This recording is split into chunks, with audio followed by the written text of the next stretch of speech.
The title of this session is Hamstring Stretches for Total Beginners. So if you're an advanced student, if you've done a lot of work with me before with Science of Stretching, this might be a little bit redundant. But even if you're here, happy to have you here. Before we start, I'd like to walk through some basic things about your hamstrings that sometimes we don't realize and can cause a lot of problems. I have my friend Mr. Skeleton here. Let's first talk about the basic anatomy of your hamstrings. Right here on the base of your pelvis is called your sits bones, your ischial tuberosity. If you take two fingers and you poke right here at the base of your pelvis, you can feel those sits bones, those ischial tuberosity bones, and that's where your three hamstrings attach. So they attach here and they come down, and halfway down your femur, let's say right about here, you pick up one more. So there are 3 + 1 muscles. And on the medial side, so on the inside here, it's called your semimembranosus and your semitendinosus. And on the outside, you have your biceps. Bi is for 2 because we pick up one more halfway down. Your biceps femoris. Couple of important things about your hamstrings. It's not one muscle, it's a group of essentially 4 muscle bellies on the back of your leg. Second thing to remember about your hamstrings is that they are biarticular. What that means is hamstrings cross your hip to femur and also cross your knee. Cross your hip to femur and also cross your knee. The reason that's relevant is because it's a more complex muscle than other muscles potentially in the body, and we can also affect how the muscle is stretched by hinging at the hips, by bending or straightening our legs, and we might also feel our tight hamstrings way up here. We might feel it down here. We might even feel it in the back of the knee, which is something we'd like to avoid. When we're working on our hamstrings, we very often think of forward folds, and those are for sure what we'll be working on today. Since this is a class for total beginners, we'll be trying to take our spinal flexion mostly out of the picture. Not because spinal flexion is bad or wrong, but simply because if we're approaching this from a total beginner perspective, sometimes it can be helpful to remove spinal flexion and isolate specifically our hamstrings. Of all the areas you can work on in the body, the top ones that people often come to me with are hips, hamstrings, and then spine, but I often call it back and shoulders. Kind of the same area, but let's say hips, hamstrings, back and shoulders. Of those 3 main areas, hips, hamstrings, spine, for sure your hamstrings are the least challenging to isolate, and they're the easiest to understand. That doesn't mean that it's easy to gain flexibility. Easy isn't the exact right word that I would use, but it is pragmatic. Here's how you should think about this if you're brand new to hamstring stretching. You want to think about a daily routine. I'll give you a series of poses. We'll do one standing, one on our back, and we'll do a couple of poses seated that you should be able to get done in about 15 minutes. If you're a runner, if you're a CrossFitter, if you're just feeling stiff, if when you stand up and you hinge forward, you're constantly feeling locked up and blocked, this is a sequence you can return to again and again. One last thing that I want to talk about before we start stretching is that these kinds of poses should be done after, not before you run. After, not before CrossFit. Even something like a power yoga, vinyasa yoga, hot yoga class, you should do this type of stretching after.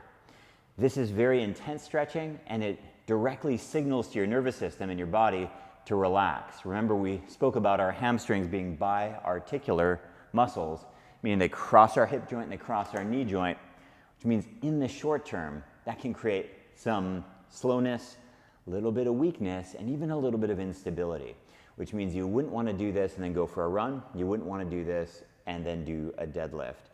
The appropriate timing for a pose like this is after, either immediately after or the same day in the evening. Let's get into the stretching, and then I'll talk you through a little bit more of the science as we're stretching, because, well, we'll hang out in these poses for 2 minutes. We get rid of our skeleton.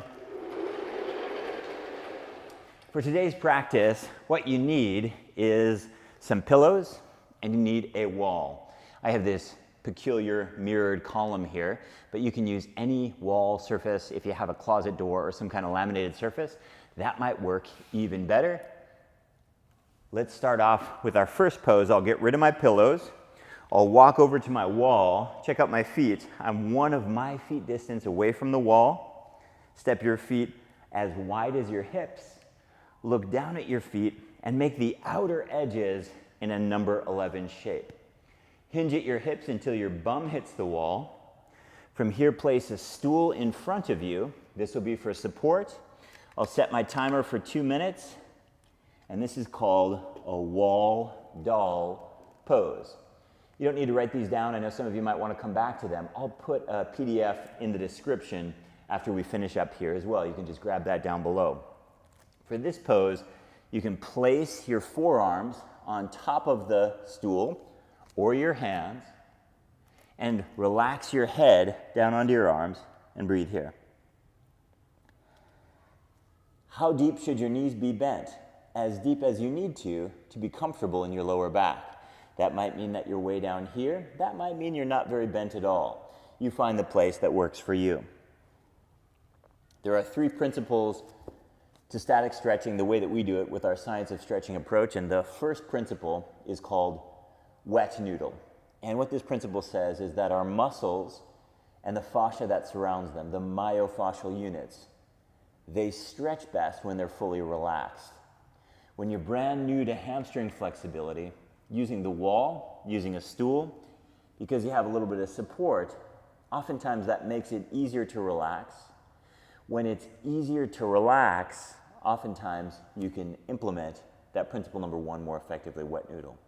So as much as you can, let your head, your neck, your body relax. Principle number 2 is in relation to our nervous system. It's called breathe to relax. The way this works is our body's nervous system controls the tone, the tension in our muscles. And when we breathe a specific way, it helps to relax them. The breathing doesn't make you more flexible, but the breathing primes your nervous system to relax so that you can go deeper in the poses. This specific breathing practice works like this. We inhale through our nose to the count of 4, and then we exhale to the count of 8.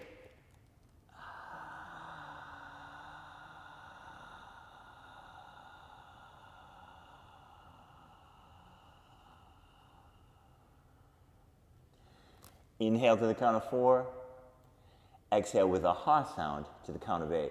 Let's switch poses, and then I'll explain more.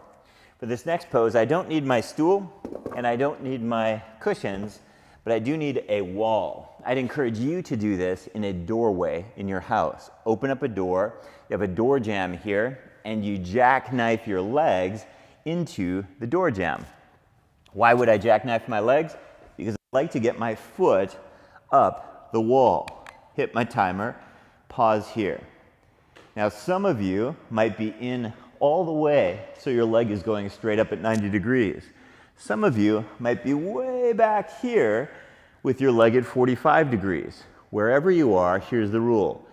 Both legs all the way straight. Second rule, both arms all the way straight. You can stretch them out at your side in a T position and look up towards the sky. Another option is you could potentially put one hand on top of your hip and one hand on the floor. Key thing is straight arms, straight legs, and let's get back to our breathing. You stay where you are. I'll wiggle in a little bit closer. Good. So principle number 2, as I mentioned, is called breathe to relax. And essentially, if you take 2 fingers and you poke around back here, you can feel that tension in your hamstrings. And inside your muscles, these muscle spindles, they communicate directly to your spinal cord. And what they say is things like, Lucas, this feels terrible. Lucas, you're going to hurt yourself. Lucas, what are you doing here? And without even, they just bypass your brain. From muscle spindle to spinal cord right back to your muscle, it fights you. And if you've felt this, which I know you have, your stretch reflex, it's where your body starts to resist whatever it is you're trying to do with the stretch. This specific breathing practice helps to relax our body and tell our nervous system that we're cool, calm, and collected. I'm lying here in an empty room and everything's fine. Without this breathing, it's really hard to get anything from your stretches. And I know you've experienced this before, where you've done some stretches and you think, I think that was valuable, but really, you sort of felt like you were dragging a rock up a hill. You kind of made it to the top of the hill, but you feel like that was way too much work. This is what happens a lot with our stretches when we don't use our breath. Great. We'll do the other side. And so I'm going to wiggle my body over here. I'll go at kind of a strange angle just so I can stay with you. But essentially, you'll be able to see a little bit better what I'm doing here. One leg is up the door frame. And again, I'm using this strange column. But in your home, you would probably use a door jamb. So you wedge your body so your leg is up at any angle. I don't care if it's 20 degrees, 30, 40, all the way up at 90 degrees. Arms are out in a T position, or your arms are here. One hand on your hip, one hand on the floor.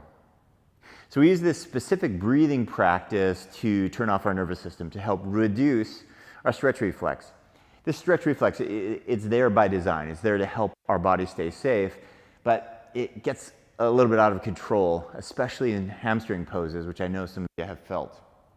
When I first started stretching, or some of my first exposure to stretching was as a kid in physical education classes. And they would have us do these physical fitness tests, and stretching was part of it. We'd have to do a sit and a reach test, where you'd sit on the floor and reach for your toes. And I would literally feel like I would vomit. That's how unpleasant it was. That's how strong my stretch reflex was. And there are still days when I don't feel great stretching, but this nose to mouth, breathe to relax technique, it really dampens down on that stretch reflex. Let's do it again. We inhale through our nose for 4.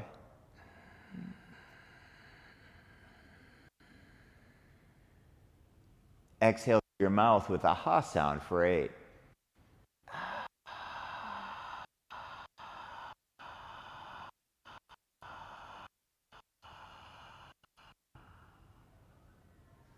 Inhale through your nose for 4.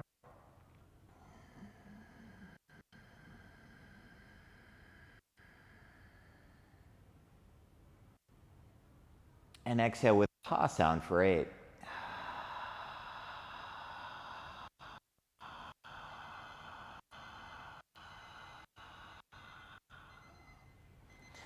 Good. Release your leg. Let's make our way up to a seated position. So we did one standing pose, one supine pose on our back. Now we'll do 2 different seated poses, although it'll end up becoming 3 because we'll do a right and a left side. For this next pose, you need a stack of pillows. I have these goofy green pillows. There's nothing special about them. I actually prefer a couch pillow or a bed pillow, but I'd like it nice and high. So if you have a bed pillow, fold it in half. If you have a couch pillow, grab one of the cushions off your couch and then sit down. What I'd like to do here is create a forward tilting. So if you sit on the edge of them, you kind of feel like you're folding forward, tipping forward. That's what we're looking for here. I'll take my right foot and I'll pull it in, and I'll extend my left leg out in front of me. Stay right where you are. So sitting on the cushions, your right foot comes in, and if you can, place the sole of your foot on the inside of your left leg. Then I'll put my stool over the top of my foot. If you don't have a stool, use a coffee table. If you don't have a coffee table, use a chair. If you don't have a chair, then you're in trouble. Okay, place your hands on top of your stool, chair, coffee table. Drop your head and breathe here. Let me turn back to the side so you can again see what I'm up to. Nothing special about my cushions, please don't get excited. Nothing special about my stool, please don't ask me the dimensions. It's irrelevant. Whatever you've got is perfectly fine. Kitchen chair, coffee table, anything is fine. I do like to put it over the top of my foot. This is something that not everybody does, but I find it really helpful to place my chair, coffee table, whatever, over my foot, because then my hands can go on top and my head can drop. Okay, while I'm here in this pose, why don't we just take a moment, if you take 2 fingers on either hand, poke around there on the back of your leg. If you don't feel anything, lean forward. Oh, yep, there they are. Lean forward a little bit more. And we can feel, again, on the lateral side, on the outside, we have our biceps femoris, those 2 muscle bellies on the outside. On the medial side, on the middle side, we have your semimembranosus, semitendinosus, and remember, they cross the knee. I keep mentioning this because I don't want you to feel a stretch behind the knee. And if you do, here's the trick. Bend your knee a little bit. Just bend your knee a little bit.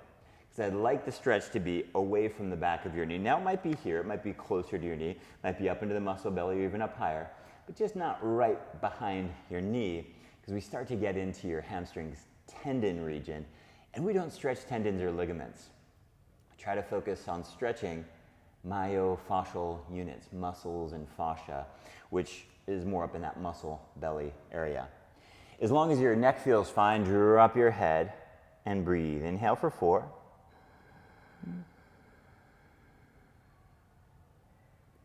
Exhale 8.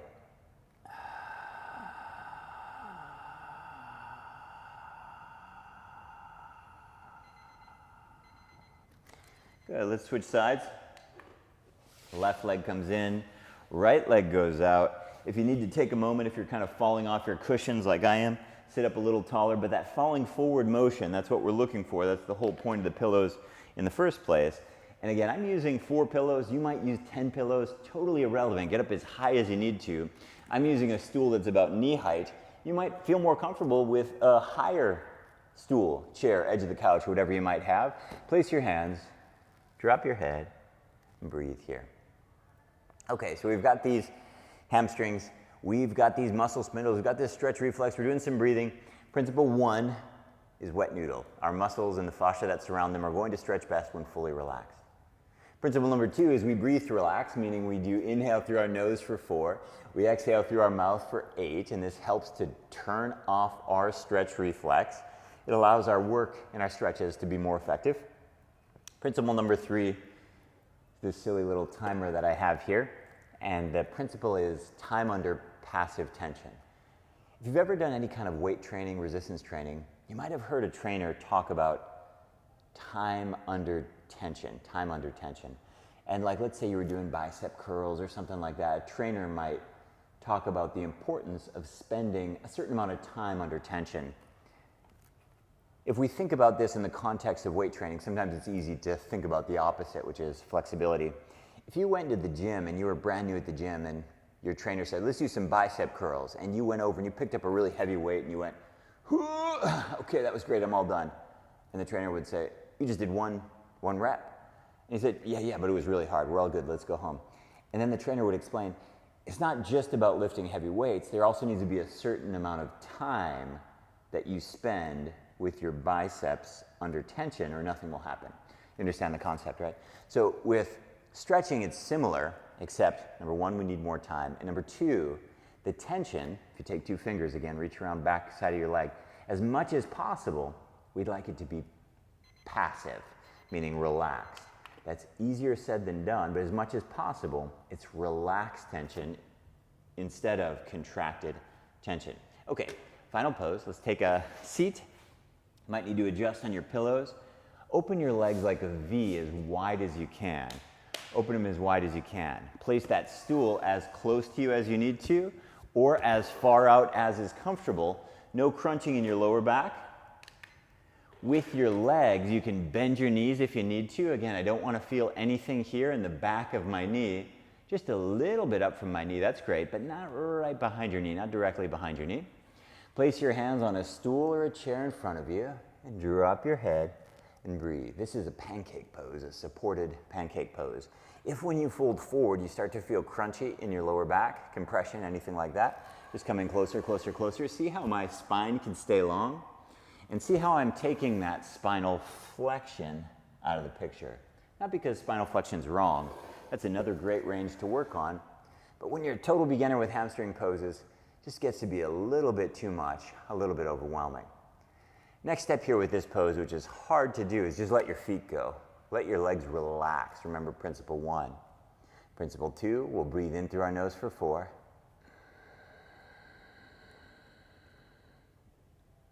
And exhale 8.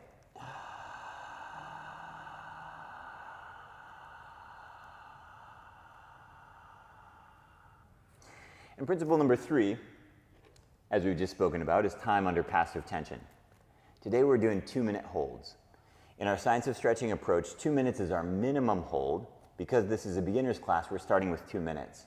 Eventually, with all of these poses, we very often work up to somewhere between 2 and 5 minutes. Why that number? Well, let's come back to the gym example. Let's say you went to the gym and that same trainer who got on your case for only doing 1 rep, you go, I'm going to show this guy, here's what I'm going to do. I'm going to do 3,000 reps. I'm going to spend 12 hours in the gym. I'm just going to come out of there with a completely destroyed bicep, that's a terrible idea. That wouldn't help, right? We all know that there is a law of diminishing returns, right? With stretching, the same sort of thing happens. We need enough time to create adaptive microtrauma, but we don't want too much time or it just stops being effective. Unlike excessive strength training, which will just leave you debilitatingly sore, excessive stretching, it just sort of becomes a little frivolous. Slowly make your way all the way back up, release your legs, and let's punch it out. So we work on 2 to 5 minute holds with pretty much all of our poses. We don't know the magic number. It's definitely more than 2 minutes. It's definitely less than 5 minutes. Somewhere around 3 to 3.5 minutes is very often when we work. With some of these poses, like that pancake pose, you'll work it up to a 5 minute hold within a couple of weeks. The last thing I want to share with you before we move on is the topic of intensity. Very often we learn something new. We want to push, push, push, go, go, go. Remember, our ideal stretching intensity is 7 out of 10. If you push too hard, remember that stretch reflex I mentioned before? It gets triggered even more and you just end up battling with your nervous system. We need to be at a mildly uncomfortable level. What does 7 of 10 mean? 7 of 10 means if I focus, I can speak to you normally. If I go to an 8 or a 9 out of 10, my voice starts to get a little wispy, starting to feel a little bit By 10 out of 10, I'm grunting. That's a good way to judge it. 7 of 10 intensity is where you're mildly uncomfortable. You can speak, but you have to focus a little bit. Anything further than that, and your stretch reflex kicks in very, very intensely. So we worked on a standing pose that's called wall doll pose. You can scale that one up really quickly in terms of intensity and in terms of hold time. We then worked on our flamenco part 1. There's actually 3 parts to that pose. We did it jackknifed into a door frame. We then looked at side leg stretch and then pancake pose. As I mentioned before, I'll drop a link in the description down below so you can just grab a PDF reference for this. I hope you found that helpful. If you're a runner, if you're new to stretching, if you're a CrossFitter, if you're just feeling stiff, the most important thing that you can focus on is consistency. Flexibility is something that compounds over time. It doesn't happen as quickly as I'd like, but it doesn't take that long. Within a couple of weeks, you'll start to notice gains, which within 30 days, very, very noticeable gains. Within 3 months, huge gains. And within a year, you can truly be living in a new body. You'll feel a whole lot of freedom if you can keep this up. And the best way to keep this up is little small commitments with a system like we've talked about today. 3 principles at play: wet noodle, breathe to relax, 4-8 nose-mouth breathing, and time under passive tension. If you have all that stuff, if you have that formula, it's very, very difficult to go wrong and it can keep you moving in a new direction. I'm really excited to have you here. Thanks so much for joining me for this session. If you have any questions, please post them down below, and I hope to see you in a class very soon. Thanks, everybody.